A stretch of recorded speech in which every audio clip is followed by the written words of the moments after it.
They told you, "Man, be good and good things will happen." But the world doesn't reward goodness. It rewards power, strategy, and control. Look around you. The nicest people you know are often the ones struggling the most. Unheard, unseen, and forgotten. Because being good has never been a shield, it's a signal. A signal to the wolves that you won't bite back. Goodness in its pure form isn't strength, it's exposure. When you play by the rules in a game designed for manipulation, you become predictable. And predictable people are easy to control. The truth is, the world doesn't operate on fairness, it operates on leverage. Those who understand this survive. Those who don't become fuel for those who do. You think being good makes you safe, it doesn't. It makes you visible to the ones who know how to take advantage. Real safety doesn't come from kindness, it comes from awareness, from knowing when to act soft and when to be unshakably hard.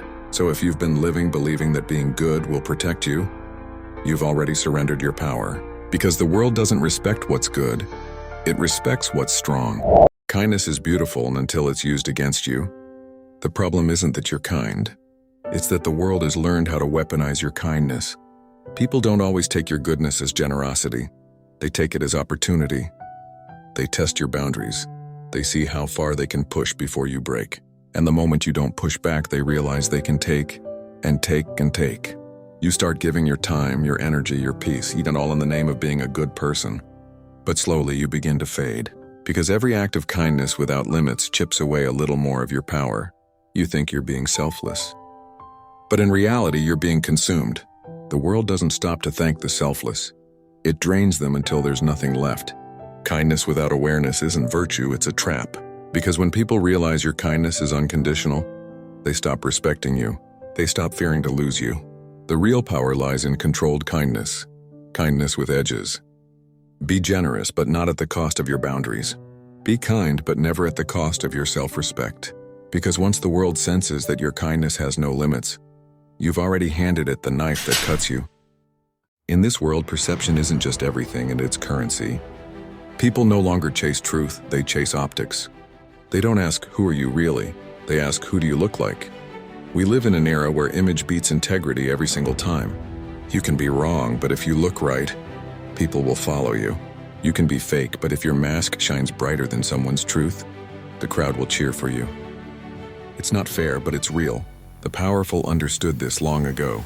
The world isn't led by the most honest, it's led by the most strategic. They don't show their flaws, they shape them. They build an illusion so convincing that even they begin to believe it. The lesson? Stop trying to prove your purity in a game of masks. Because no one's counting virtues, they're counting impressions.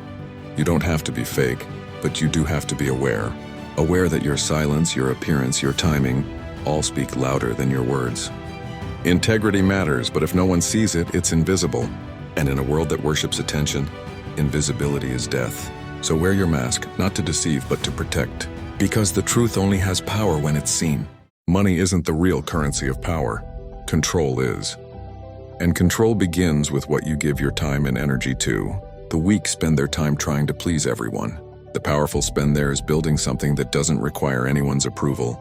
Every time you say yes to something meaningless, you spend a piece of your power. Every time you let someone drain your energy, you pay a hidden tax. The tax of distraction. Time and energy are your two invisible currencies.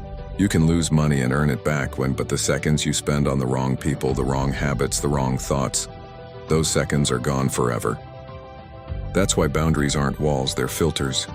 They decide who gets access to your energy and who doesn't. Because access is privilege, not a right.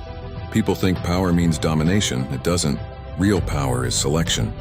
The ability to choose where your focus goes, who enters your space, and what deserves your reaction. When you start protecting your time and energy, you stop being available to nonsense.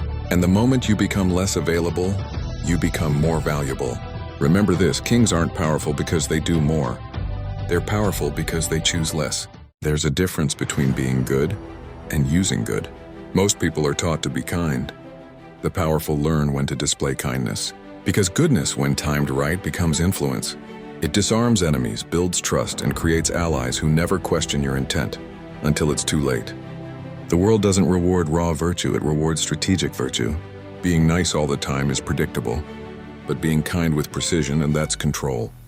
When you help someone at the right moment, you don't just earn gratitude, you earn leverage. When you show empathy after being cold, it creates emotional imbalance. People start craving your approval. And when you forgive, not from weakness but from power, you dominate silently. Real players don't show their hearts, they use them. They understand that in a world of masks, the one who appears most genuine wins trust fastest. And trust once earned becomes the strongest leash of all. So don't abandon goodness, refine it.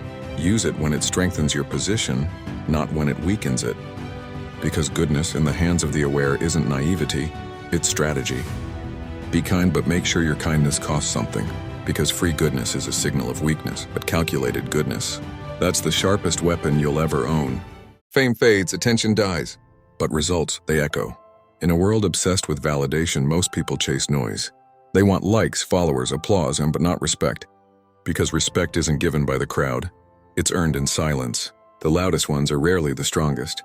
The ones who build quietly, patiently, without the need to be seen, they're the ones who shape the world long after the noise stops. A like can be bought, a follower can be faked, but a legacy must be built brick by brick, with discipline, consistency, and a complete disregard for external approval. The powerful don't chase attention, they attract it. They let their results speak, they let time prove their worth. And when time speaks, even the critics listen. You don't need to be famous to be remembered. You need to be undeniable. Let your work become your voice. Let your actions write your story. Because one day the applause will fade, the cameras will turn away. But your impact, the way you made others think, move, or rise, that stays. So stop chasing temporary validation, start building permanent proof. Because legends aren't made by the crowd, they're made by those who stopped performing for it.